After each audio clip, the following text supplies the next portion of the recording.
Guys, റോഡിലൂടെ പോകുന്ന സമയത്ത് ഒരു കോൾ വരുമ്പോൾ ഫോൺ ഇങ്ങനെ എടുത്തിട്ട് ഇതിങ്ങനെ ഫ്ലിപ്പ് ചെയ്തിട്ട് ഹലോ ഇപ്പം നിങ്ങൾ പറയും ഞാൻ കാണിച്ചത് വെറും ഷോ ആണെന്ന്. എക്സാക്ട്ലി അതാണ് Samsung Galaxy Z Flip5.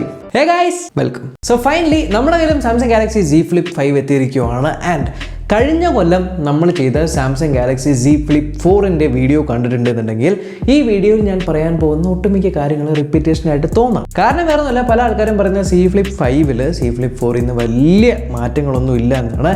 Actually മാറ്റങ്ങളുണ്ടോ ഈ വീഡിയോ കണ്ടു കഴിഞ്ഞാൽ കൃത്യമായിട്ട് മനസ്സിലാവും. ഇത്തരത്തിലുള്ള ഒരു സ്ലിം ആയിട്ടുള്ള ബോക്സിലാണ് സ്മാർട്ട് ഫോൺ വരുന്നത്. ആൻഡ് പുറകെ എഴുതിയിരിക്കുന്നത് കാണാം, ഈ ഒരു smart phone totally made in India product ആണ്. ബോക്സിനകത്ത് സ്മാർട്ട് ഫോൺ, കുറച്ച് paper works, SIM tool, USB Type-C to Type-C cable. Okay, box തുറന്ന് സ്മാർട്ട് ഫോൺ കയ്യിലെടുത്തപ്പോൾ തന്നെ ശ്രദ്ധിച്ച ഫസ്റ്റ് കാര്യം, കഴിഞ്ഞ കൊല്ലത്തേക്കാളും കുറച്ചുകൂടി ഒന്ന് സോളിഡ് ആയിട്ടുള്ള ഒരു ഡെൻസിറ്റി ഫീൽ ചെയ്യുന്നുണ്ട്. സൈഡുകൾ കുറച്ചുകൂടി ഒന്ന് സ്ക്വയർ അല്ലെങ്കിൽ ഒരു ബോക്സി ഡിസൈൻ ആയിട്ടുണ്ട്. പക്ഷേ ഈ കളറിനെക്കാളും കഴിഞ്ഞ കൊല്ലം ഇറങ്ങിയ ബോറ പർപ്പിൾ ആണ് എനിക്ക് പേഴ്സണലി കുറച്ചുകൂടി ഇഷ്ടമായിട്ടോ. ഇത്തവണ ഞാൻ ശ്രദ്ധിച്ച വേറൊരു കാര്യം, നമ്മളിങ്ങനെ കഴിഞ്ഞ കൊല്ലത്തെ ഫോൺ ക്ലോസ് ചെയ്യുന്ന സമയത്ത് ഇവിടെ ചെറിയൊരു ഗ്യാപ്പ് ഉണ്ടായി. ഇത് കണ്ടില്ലേ? ഇത്തവണ ഗ്യാപ്പേ ഇല്ല, ഭയങ്കര ഒരു എന്താ പറയുക, സ്ട്രെയിറ്റ് ആയിട്ട് ക്ലോസ് ആവുന്നുണ്ട്. സോ ഹിഞ്ച് ഇംപ്രൂവ് ചെയ്തിട്ടുണ്ടെന്ന് പറയുന്നുണ്ട്. സോ അതാണ് ഏറ്റവും ആദ്യത്തെ ഒരു ഡിഫറൻസ്. ഫോൺ ഓപ്പൺ ചെയ്യുമ്പോൾ ഇതിനകത്തുള്ള ഒരു 6.7 ഇഞ്ചിന്റെ 22.9 ആസ്പെക്ട് റേഷ്യോ ഒരു ഫുൾ HD+ ആയിട്ടുള്ള ഡൈനാമിക് AMOLED 2x ഡിസ്പ്ലേ ആണ്. LTPO ആണ് 1 Hz മുതൽ 120 Hz വരെ വരുന്നുണ്ട്. ആൻഡ് ഇപ്രാവശ്യം കഴിഞ്ഞ കൊല്ലത്തെക്കാളും ക്രീസ് പൊട്ടിക്ക് കാണാത്ത രീതിക്ക് ആക്കിയിട്ടുണ്ട്. സോ ഈ ഫോൺ ഉപയോഗിക്കുന്ന സമയത്ത് നമുക്ക് ആ ഒരു ക്രീസ് പെട്ടെന്ന് മനസ്സിലാവില്ല. എന്നാൽ ഫോൺ ലോക്ക് ആയിരിക്കുന്ന സമയത്ത് ബ്ലാക്ക് സ്ക്രീൻ ഉള്ളപ്പോൾ നമുക്ക് ലൈറ്റ് അടിക്കുന്ന സമയത്ത് അവിടെ ക്രീസ് ഉള്ളതായിട്ട് തോന്നും. സോ ടോട്ടലി ആ ക്രീസ് അങ്ങോട്ട് എടുത്ത് കളഞ്ഞിട്ടൊന്നുമില്ല. പക്ഷേ കഴിഞ്ഞ കൊല്ലത്തേക്കാളും നമ്മൾ പെട്ടെന്ന് നോക്കുന്ന സമയത്ത് ക്രീസ് കാണുന്നുണ്ടോ എന്ന് വെച്ചാൽ അത്രയ്ക്ക് കാണുന്നില്ല. പക്ഷേ സൂക്ഷിച്ച് നോക്കുവാണെങ്കിൽ അവിടെ ഉണ്ട്. ആൻഡ് എനിക്ക് ഇന്റർണൽ ഡിസ്പ്ലേനെ കുറിച്ച് കാര്യമായിട്ടൊന്നും പറയാനില്ല. കിഡിലൻ ഡിസ്പ്ലേ ആണ്. കഴിഞ്ഞ കൊല്ലം ഉണ്ടായ പോലെ തന്നെ ഒരു കോംപ്രമൈസും വരുത്തിയിട്ടുള്ള, നല്ല സ്മൂത്ത് ആണ്, വിവിഡ് ആയിട്ടുള്ള കളേഴ്സാണ്, ഷാർപ്പാണ്, ക്രിസ്പാണ്, HDR സപ്പോർട്ട് ഉണ്ട്. സാംസങ്ങിൻ്റെ ഒരു ഫ്ലാഗ്ഷിപ്പ് ലെവൽ ഫോണിൽ നിന്ന് എന്തൊക്കെ എക്സ്പെക്ട് ചെയ്യുന്നുണ്ടോ അതൊക്കെ ഇതിനകത്തുണ്ട്. ഔട്ട്ഡോർ വിസിബിലിറ്റിയും ബ്രൈറ്റ്നെസ്സിനും ഒന്നും യാതൊരു കുഴപ്പമില്ല. പക്ഷേ ഇപ്രാവശ്യത്തെ താരം എന്ന് പറയുന്നത് ഫോൺ അടച്ചു കഴിഞ്ഞാൽ ഈ കാണുന്ന നമ്മുടെ കവർ ഡിസ്പ്ലേ ആണ്. യെസ്, കഴിഞ്ഞ കൊല്ലം കുഞ്ഞ് കവർ ഡിസ്പ്ലേ ആയിരുന്നു. ചെറിയ ചെറിയ കാര്യങ്ങളൊക്കെ ചെയ്യാനായിട്ട് പറ്റും. പക്ഷേ ഫോട്ടോസും കാര്യങ്ങളെല്ലാം പ്രിവ്യൂ ചെയ്യാനായിട്ട് പറ്റുന്ന വലിയ കാര്യങ്ങൾ ചെയ്യാൻ ശ്രമിച്ചു. പക്ഷേ കുഞ്ഞ് ഡിസ്പ്ലേ അത്രയ്ക്ക് പറ്റിയില്ല. പക്ഷേ ഇപ്രാവശ്യം ആ ഒരു കാര്യം പരിഹരിച്ചിട്ടുണ്ട്. ഒരു 3.4 ഇഞ്ചിന്റെ സൂപ്പർ AMOLED ഡിസ്പ്ലേ ആണ്. ഇതൊരു 60 Hz ഡിസ്പ്ലേ ആണ്. ഉള്ളിലെ പോലെ 120 Hz അല്ല. പക്ഷേ കിട്ടിലൻ ഡിസ്പ്ലേ ആണ് സാംസങ്ങിന്റെ സൂപ്പർ AMOLED ഡിസ്പ്ലേ. ഔട്ട്ഡോറിൽ പോലും ബ്രൈറ്റ്നെസ്സിന് യാതൊരു കുഴപ്പമില്ല. യെസ്, നിങ്ങൾക്ക് ഇതിൽ യൂട്യൂബ് കാണാനായിട്ട് പറ്റും. 4K HDR വീഡിയോസ് ഇട്ട് കാണാൻ പറ്റും. യാതൊരു കുഴപ്പമില്ല. ഈ കവർ ഡിസ്പ്ലേ പെട്ടെന്ന് ശ്രദ്ധിച്ചു കഴിഞ്ഞാൽ ഒരു ഫോൾഡറിന്റെ ഷേപ്പിലാണ് ഇരിക്കുന്നത്. സോ യൂട്യൂബ് കാണുന്നല്ലാതെ മെയിൻ ആയിട്ടുള്ള പർപ്പസ് എന്ന് പറഞ്ഞാൽ, ഫസ്റ്റ് ഈ ഒരു കവർ ഡിസ്പ്ലേ കാണുന്ന ഈ ഒരു ക്ലോക്ക് അല്ലെങ്കിൽ വാച്ച് ഫേസ് ആണ് ഇഷ്ടം പോലെ രീതിയിൽ അവർ പറയുന്നത് പ്രധാനമായിട്ടും ഫ്ലെക്സ് ചെയ്യുക അഥവാ കസ്റ്റമൈസ് ചെയ്തിട്ട് എൻ്റെ എങ്ങനെയുണ്ട് നിൻ്റെ എങ്ങനെയുണ്ടെന്ന് കമ്പയർ ചെയ്യുന്ന ഒരു കോസ്മെറ്റിക് അല്ലെങ്കിൽ ഒരു എന്താ പറയുക ഷോ ഓഫ് കാണിക്കാനുള്ളൊരു സ്ക്രീനായിട്ടാണ് ഈ കവർ ഡിസ്പ്ലേ അവർ ഉദ്ദേശിച്ചേക്കുന്നത്. അതുകൊണ്ട് തന്നെ ഇഷ്ടം പോലെ ക്ലോക്ക് ഫേസുകൾ ഇതിൽ നിന്ന് തന്നെ മാറ്റാനായിട്ട് പറ്റും. ഫോൺ തുറന്നു കഴിഞ്ഞാൽ ഉള്ളിൽ പോയിട്ട് സെറ്റിങ്സിൽ കവർ ഡിസ്പ്ലേയിൽ നല്ല രീതിയിൽ കസ്റ്റമൈസ് ചെയ്യാനായിട്ട് പറ്റും. നിങ്ങളുടെ സ്വന്തമായിട്ടുള്ള ഫോട്ടോസ്, ഫോണ്ടുകൾ മാറ്റാം, ഈ ഒരു ക്ലോക്കിൻ്റെ സ്റ്റൈല് മാറ്റാനായിട്ട് പറ്റും. ഒട്ടനവധി കസ്റ്റമൈസേഷൻ ഫീച്ചേഴ്സ് ഈ ഒരു ക്ലോക്ക് പരിപാടിക്ക് ഈ ഒരു ഫോണിലുണ്ട്. ആൻഡ് നമ്മളിങ്ങനെ സ്വൈപ്പ് ചെയ്ത് കഴിഞ്ഞാൽ ഒട്ടനവധി വിഡ്ജറ്റുകളും അവർ വെച്ചിട്ടുണ്ട്. കാലണ്ടർ, ക്വിക്കായിട്ട് കോൾ ചെയ്യാനായിട്ട്, വെതർ ഉണ്ട്, സ്റ്റെപ്സ് കാണിക്കുന്നുണ്ട്, ടൈമർ സെറ്റ് ചെയ്യാം, വോയിസ് റെക്കോർഡ് ചെയ്യാം, അങ്ങനത്തെ കാര്യങ്ങൾ. ഏറ്റവും ലാസ്റ്റ് കാണുന്ന ഈ ഒരു സ്ക്രീൻ ബൈ ഡിഫോൾട്ട് ഉണ്ടാവില്ല ആപ്ലിക്കേഷൻസിൻ്റെ. ഇത് ഒരു എക്സ്പെരിമെൻ്റൽ ഫീച്ചറായിട്ടാണ് തേർഡ് പാർട്ടി ആപ്ലിക്കേഷൻ സപ്പോർട്ട് വെച്ചിരിക്കുന്നത്. സോ ഉള്ളിൽ പോയിട്ട് ലാബ്സിൽ പോയിട്ട് ടേൺ ഓൺ ചെയ്തിട്ട് നമ്മൾ ഏതൊക്കെ ആപ്ലിക്കേഷൻ ഫ്രണ്ടിൽ അലോ ചെയ്യണമെന്ന ലിസ്റ്റ് ഉണ്ടാകും. അതിൽ ഓൺ ആക്കിയിട്ട് കഴിഞ്ഞാലാണ് അവിടെ വരുന്നത്. സോ ലിമിറ്റഡ് ആയിട്ടുള്ള ആപ്ലിക്കേഷൻസ് സപ്പോർട്ടാണ്. ഈ സൈഡിലായിട്ട് നമുക്ക് ഫോണിലെ സകലമായ നോട്ടിഫിക്കേഷൻസും കൃത്യമായിട്ട് കാണാനായിട്ട് പറ്റും. മുകളിൽ നിന്ന് സ്വൈപ്പ് ചെയ്ത് കഴിഞ്ഞാൽ നിങ്ങൾക്കൊരു കൺട്രോൾ പാനൽ, പ്രോപ്പർ നമ്മുടെ ഫോണിൻ്റെ അകത്തുള്ള കൺട്രോൾ പാനൽ ഇവിടെയുണ്ട്. വൈഫൈ ഓൺ ആക്കാം, സൈലൻറ്റ് മാറ്റാം, നമുക്ക് എയർപ്ലെയിൻ മോഡ് ഇടാം, ബ്ലൂടൂത്ത് ഓൺ ആക്കാം, ടോർച്ച് ഓൺ ആക്കാം.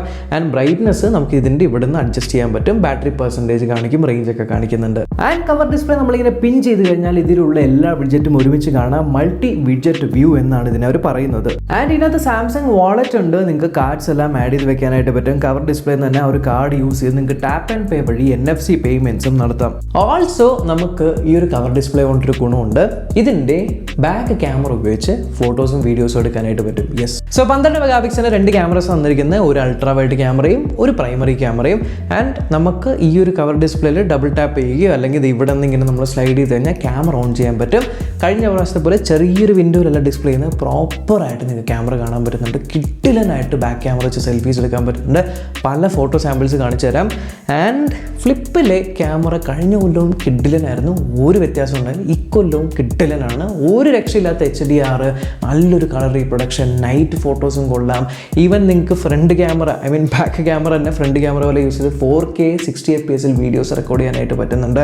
ഓവറോൾ ക്യാമറ ഡിപ്പാർട്ട്മെൻറ്റിൽ ഔട്ട് ഓഫ് ദ ബോക്സ്, അപ്ഡേറ്റിന് ശേഷം എനിക്കറിയില്ല, പക്ഷേ ഔട്ട് ഓഫ് ദ ബോക്സ് കിട്ടില്ല പെർഫോമൻസ്. പോർട്രേറ്റ് മോഡ് ആയിക്കോട്ടെ, അൾട്രാ വൈഡ് ആർ, കളർ ഷിഫ്റ്റ് എല്ലാം ഒരു രക്ഷയില്ലാത്ത പെർഫോമൻസ് ആണ് ക്യാമറ വരുന്നത്. ആൻഡ് നിങ്ങളിപ്പോൾ ഒറ്റയ്ക്കാണെങ്കിൽ ഇതിങ്ങനെ ടെൻറ്റ് പോലെ വെച്ച് കഴിഞ്ഞാൽ നിങ്ങൾക്ക് ട്രൈപോഡ് പോലെ യൂസ് ചെയ്ത് ഹാൻഡ് ജസ്റ്റേഴ്സ് ഒക്കെ വെച്ചിട്ട് ഫോട്ടോസ് എടുക്കാം. അത് ഈ ഒരു ഫോം ഫാക്ടറിൻ്റെ ഗുണം. ഫോട്ടോസ് എടുത്തു കഴിഞ്ഞാൽ ഇവിടെ തന്നെ നിങ്ങൾക്ക് പ്രിവ്യൂ ചെയ്യാൻ പറ്റും, ഡിലീറ്റ് ചെയ്യാം, അതേപോലെ ലൈക്ക് ചെയ്യാം, അങ്ങനത്തെ പരിപാടികളൊക്കെ പറ്റും. ആൻഡ് ഈ കാണുന്ന ഗ്ലാസും ബാക്കിൽ കാണുന്ന ഗ്ലാസും ഗൊറില്ല ഗ്ലാസ് വിക്ടസ് 2 ആണ്. ക്യാമറയുടെ മുകളിൽ വന്നിരിക്കുന്ന ഗ്ലാസ് ആ ഒരു ഫ്രെയിം മാത്രം ഗൊറില്ല ഗ്ലാസ് 3 ആണ്. ആൻഡ് ഡിവൈസ് വളരെ ഡ്യൂറബിൾ ആണ്, ആർമർ അലുമിനിയം ഫ്രെയിം ആണ്, പ്ലസ് IPX8 റേറ്റഡ് ആണ്. അതായത് ഡസ്റ്റ് റേറ്റഡ് അല്ല, ഡസ്റ്റ് റെസിസ്റ്റൻ്റ് അല്ല, വാട്ടർ റെസിസ്റ്റൻ്റ് ആണ്. ആൻഡ് കഴിഞ്ഞ കൊല്ലത്തെ ഫ്ലിപ്പ് 4ൻ്റെ വീഡിയോ കണ്ടിരുന്നെങ്കിൽ അതിൽ ഫ്ലെക്സ് മോഡിനെ കുറിച്ച് ഞാൻ പറഞ്ഞിരുന്നെങ്കിൽ ഈ ഒരു ഫോം ഫാക്ടർ കാരണം പല ഗുണങ്ങളുണ്ടെന്ന്. അതിലൊരു ഗുണമാണ് നമ്മൾ വീഡിയോ കോൾ ചെയ്യുന്ന സമയത്ത് ടേബിളിൽ നമുക്ക് ഇങ്ങനെ മടക്കി വെച്ച് കഴിഞ്ഞാൽ, എൽ ഷേപ്പിൽ വെച്ച് കഴിഞ്ഞാൽ കൈ പിടിക്കാതെ തന്നെ സംസാരിക്കാനായിട്ട് പറ്റും.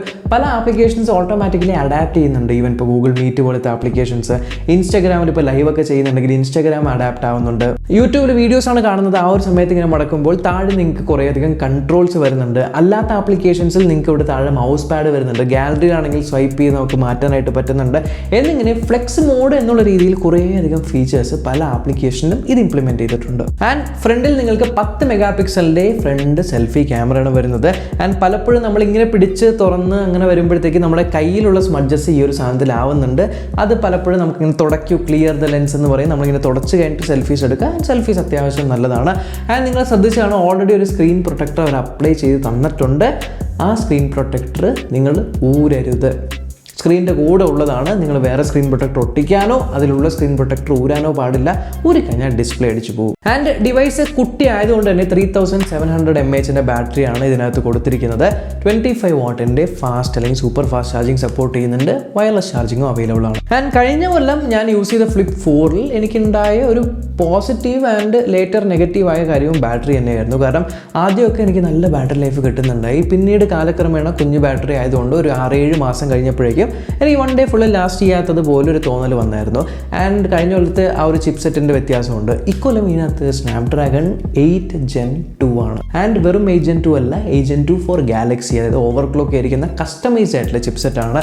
അതുകൊണ്ട് തന്നെ ഇപ്പോൾ എൻ്റെ കയ്യിൽ കിട്ടിയ ഏകദേശം ഒരു 48 hours ആയിട്ടുണ്ടാകും. ഈ ഒരു 48 hours എനിക്ക് മനസ്സിലായത് അത്യാവശ്യം നല്ല രീതിയിൽ ബാറ്ററി നിൽക്കുന്നുണ്ട് ഈ ഒരു ഫോം ഫാക്ടറിലും. പക്ഷേ ലേറ്റർ ബാറ്ററി ലൈഫ് എങ്ങനെയായിരിക്കും എന്നുള്ളത് യൂസ് ചെയ്ത് കഴിഞ്ഞിട്ട് റിവ്യൂ വീഡിയോ പറയാം. പക്ഷേ ഇനിഷ്യൽ ഇംപ്രഷൻസ് ബാറ്ററി ലൈഫ് ഒരു ദിവസം എന്തായാലും സോളിഡ് ആയിട്ട് നിൽക്കുന്നുണ്ട്.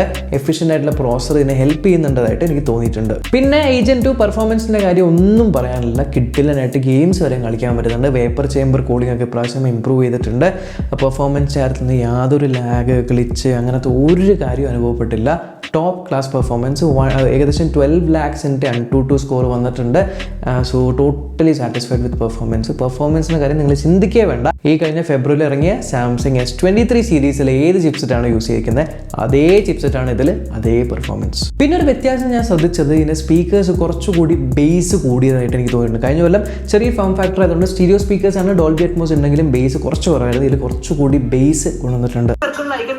റീസെന്റ് ആപ്ലിക്കേഷൻസ് കാണാൻ നിങ്ങൾക്ക് അത് ക്ലോസ് ചെയ്ത് കളയാം, ബാറ്ററി ലാഭിക്കാം. ചുറ്റുമുള്ള ഈ ബ്ലാക്ക് ബസൽ ആക്ച്വലി ഹിഡൻ ആയിട്ടുള്ള റൊട്ടേറ്റിംഗ് ഡയലാണ്. ഗാലക്സി വാച്ച് സാംസങ് ഫോണിൽ ഒരു ഇൻട്രസ്റ്റിംഗ് ആയിട്ടുള്ള കാര്യം കാണിച്ചു തരാവേ. ഇപ്പോൾ ഈ ഒരു ഫോണില്ലേ, ഈ ഫോണിൻ്റെ ബാക്ക് സൈഡിൻ്റെ കളർ കണ്ടില്ലേ, ഏകദേശം ഒരു പെയിൽ ഗ്രീൻ കളറാണ്. എൻ്റെ അടുത്തൊരു കേസ് ഉണ്ട്. ആ കേസിനകത്ത് ഒരു ചെറിയൊരു സ്യൂട്ട് കേസ് പോലെ ഡിസൈനുള്ളൊരു സാധനമുണ്ട്, ഒരു പാനലുണ്ട്. അത് ഞാൻ എടുത്തിട്ട് ഈ ഫോണിൻ്റെ ബാക്കിൽ വെച്ച് കഴിഞ്ഞാൽ നിങ്ങൾ കവർ ഡിസ്പ്ലേ ശ്രദ്ധിച്ചോ, ഓട്ടോമാറ്റിക്കായിട്ട് ഇതിൻ്റെ വാൾപേപ്പർ മാറുന്നുണ്ട്. ഇതുപോലെ വേറൊരു ഡിസൈനും കൂടി ഉണ്ട്, അത് ഞാൻ വെച്ച് കാണിച്ചു തരാം. അത് വെച്ചപ്പോഴും ഓട്ടോമാറ്റിക്കായിട്ട് വാൾപേപ്പർ മാറുന്നുണ്ട്. ഇതിനൊരു ഫ്ലിപ്പ് സ്യൂട്ട് കേസ് എന്നാ പറയുന്നത്. മേ ബി കാണുമ്പോൾ സ്യൂട്ട് കേസ് പോലെ ഇരിക്കുന്നുണ്ടാവാം. പക്ഷേ ഈ ഒരു സാധനം കുറച്ച് പ്രത്യേകമായിട്ടുള്ള NFC ചിപ്പും കാര്യങ്ങളൊക്കെ വെച്ചിരിക്കുന്നതുകൊണ്ട് ഓട്ടോമാറ്റിക്കായിട്ട് നിങ്ങൾ ആ ഒരു മേടിക്കുന്ന ഡിസൈൻ ഇതിനകത്തിട്ട് ആ ഒരു കവർ ഇട്ട് കഴിഞ്ഞാൽ ഓട്ടോമാറ്റിക്കലി വാൾപേപ്പർ ചേഞ്ച് ആവുന്നുണ്ട്. 14,000 രൂപയാണ് കവറിന്, പക്ഷേ ഇൻട്രസ്റ്റിംഗ് ആയിട്ടുള്ള സാധനമാണ്. കൂടാതെ ലെതറിൻ്റെ കേസും ഉണ്ട്. ഇതാണ് ഫ്ലിപ്പിൻ്റെ ഈക്കോ ലെതർ കേസ്. അത്യാവശ്യം നല്ലൊരു ഫിനിഷാണ്. പക്ഷേ ഇതിട്ട് കഴിഞ്ഞാൽ നമ്മുടെ പോക്കറ്റിൽ ഒരു പേഴ്സൊക്കെ കൊണ്ടു നടക്കുന്ന പോലെ ഒരു കുറച്ച് ബൾക്കി ആവും, പക്ഷെ നല്ല പ്രൊട്ടക്ഷൻ കിട്ടും. ഏകദേശം ഒരു 8,000 റുപ്പീസ് വരും. Okay, so coming to storage, base storage 256 GB ആണ്. 512 GB ഉണ്ട്. 8 GB റാമിൻ്റെ ഒരൊറ്റ വേരിയൻറ്റ് മാത്രമേ ഉള്ളൂ. സോ 8 GB 256 അല്ലെങ്കിൽ 8 GB 512 GB ആണ്. പിന്നെ ഇതിനകത്ത് മെമ്മറി കാർഡൊന്നും ഇടാനായിട്ട് പറ്റില്ല. ഒരു സിമ്മും ഒരു ഇ സിമ്മുമാണ്. പ്രീ ബുക്കിംഗ് സ്റ്റാർട്ട് ചെയ്തിട്ടുണ്ട്. അതിന് ഓഫേഴ്സ് ഉണ്ട്. ഞാൻ കണ്ടത് ഫ്ലിപ്പ് 4-നേലും കുറച്ചുകൂടി വില കുറവിന് ഫ്ലിപ്പ് 5 മേടിക്കാൻ പറ്റുന്ന രീതിക്കുള്ള ഓഫേഴ്സ് ഞാൻ കണ്ടായിരുന്നു. ഇത് കാണിച്ചു തരാം. എന്തായാലും പ്രീ ബുക്ക് ചെയ്യുന്നവർക്ക് 80,000 റുപ്പീസിന് ആ ഒരു പ്രൈസ് റേഞ്ചിൽ ഇത് കിട്ടുന്നുണ്ട്. ഓക്കെ, സോ ഇനി എൻ്റെ പേഴ്സണൽ അഭിപ്രായം പറയാം. 1 lakh ആണ് ഈ ഒരു ഫോണിൻ്റെ പ്രൈസ്. 1 lakh കൊടുത്ത് നിങ്ങളൊരു ഫ്ലിപ്പ് ഫോൺ മേടിക്കണോ എന്ന് ചോദിച്ചാൽ, നിങ്ങളുടെ കയ്യിൽ പൈസയുണ്ട്, നിങ്ങൾക്ക് പുതിയ ടെക്നോളജീസ് എങ്ങനെയുണ്ടെന്ന് എക്സ്പീരിയൻസ് ചെയ്യണം. അങ്ങനെ റിസ്ക് എടുക്കാനൊക്കെ ആ ഒരു ആപ്പറ്റേറ്റുള്ള അങ്ങനെ ടെക്നോളജി ലവറാണ് ഭയങ്കരമെങ്കിൽ നിങ്ങൾക്ക് ഡെഫിനറ്റ്ലി പർച്ചേസ് ചെയ്യാം. റഫ് യൂസ് ചെയ്യാനാണെങ്കിൽ വാങ്ങരുത്. അതുകൊണ്ട് തന്നെ 1 ലക്ഷം രൂപ മുടക്കി നിങ്ങൾ ഉപയോഗിക്കുകയാണെങ്കിൽ അത്രയും ഡെലിക്കേറ്റ് ആയിട്ട് അത്രയും കെയർഫുൾ ആയിട്ട് യൂസ് ചെയ്യുകയാണെങ്കിൽ മാത്രം പർച്ചേസ് ചെയ്യുക. ആൻഡ് ഡെഫിനറ്റ്ലി ഫ്ലിപ്പ് 5 മേടിക്കണോ ഫ്ലിപ്പ് 4 മേടിക്കണോ എന്ന് വെച്ചാൽ ഫ്ലിപ്പ് 4-ൽ കണ്ട പല പോരായ്മകളും 5-ൽ മാറ്റം വരുത്തിയിട്ടുണ്ട്. പ്രത്യേകിച്ചും ആ ഒരു കവർ ഡിസ്പ്ലേ, ബാറ്ററി ലൈഫ്, കുറച്ചുകൂടി ബെറ്റർ ആയിട്ടുള്ള പ്രോസസിംഗ് പവർ, ഹീറ്റിംഗ് കുറവാണ്, കുറച്ചുകൂടി ലൗഡർ ആയിട്ടുള്ള സ്പീക്കേഴ്സ് വന്നിട്ടുണ്ട്. ഓവറോൾ മറ്റേതിൽ എനിക്ക് കുറച്ചുകൂടി ഇമ്പ്രൂവ് ചെയ്യാമായിരുന്നു എന്ന് തോന്നിയ കാര്യങ്ങളെല്ലാം ഹിഞ്ച് ഇതിനകത്ത് ഇമ്പ്രൂവ് ചെയ്തിട്ടുണ്ട്. സോ ഇപ്പോൾ പോയിട്ട് നിങ്ങൾ ഫ്ലിപ്പ് 4 എടുക്കാൻ നിൽക്കണ്ട, ഫ്ലിപ്പ് 5 എടുത്താൽ മതി. സോ അത്രയുള്ള സാംസങ് ഗാലക്സി Z Flip5-ൻ്റെ ഒരു അൺബോക്സിംഗ് ആൻഡ് ഫസ്റ്റ് ഇംപ്രഷൻസ്. കുറച്ച് നാളും കൂടെ യൂസ് ചെയ്തിട്ട് എന്തെങ്കിലും പോരായ്മകളൊക്കെ ഉണ്ടോ എന്നുള്ളത് റിവ്യൂ വീഡിയോയിൽ എന്തായാലും ഷെയർ ചെയ്യുന്നതായിരിക്കും. സോ ഡെഫിനറ്റ്ലി സബ്സ്ക്രൈബ് ചെയ്യാനും ബെല്ലൈക്കൻ ക്ലിക്ക് ചെയ്തോളാം, നോട്ടിഫിക്കേഷൻ എനേബിൾ ചെയ്യാനും മറക്കണ്ട. നമ്മൾക്കിനി അടുത്ത വീഡിയോ കാണാം. ബൈ.